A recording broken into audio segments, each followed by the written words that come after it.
53வது ஆண்டு விழா காலை 9 மணிக்கு நகர்வலத்தோடு துவங்கி கோலாகலமாக நடைபெற்றுக் கொண்டிருக்கிறது.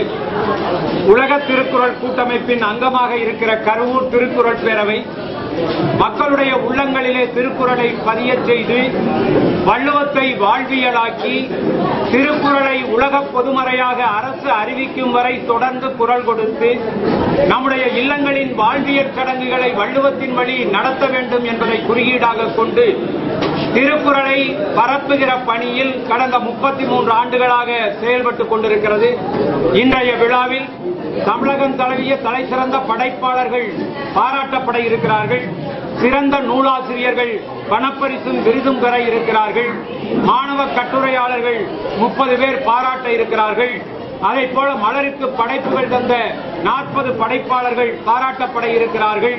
தமிழ் செம்மல் விருது பெற்றவர்கள், அகவை முதிர்ந்த தமிழறிஞருக்கான உதவித்தொகை பெற்றவர்கள், மலேசியாவினுடைய திருக்குறள் கருத்தரங்கிலே கட்டுரை படித்தவர்கள், அதன் ஒருங்கிணைப்பாளராக செயல்பட்டவர்கள், இப்படி 150 பேர் பாராட்டுகிற விழாவாக இந்த 33வது ஆண்டு விழாவை கொண்டாடி வள்ளுவத்தை வாழ்வியலாக ஆக்குவதற்கான அந்த பதிவை மக்கள் மத்தியிலே எடுத்துச் செல்லுகிற ஒரு விழாவாக கருவூர் திருக்குறள் பேரவையின் 33வது ஆண்டு விழா இப்பொழுது நடைபெற்றுக் கொண்டிருக்கிறது. வள்ளுவத்தை திருக்குறளை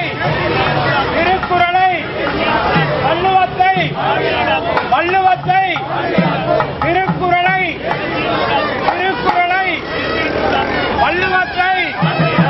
வள்ளுவத்தை திருக்குறளை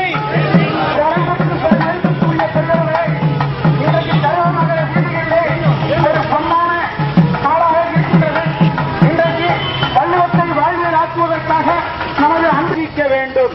திருக்குறளை பொதுமறையாக ஐநா சபை அங்கீகரிக்க வேண்டும். நம்முடைய வீடுகளில் நடக்கிற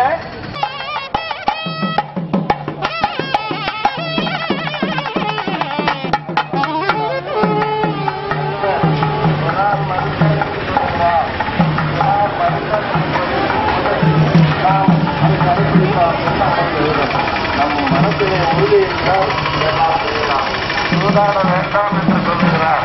சூதாட என்றால் என்ன? எழுதி கொள்ள வேண்டும்.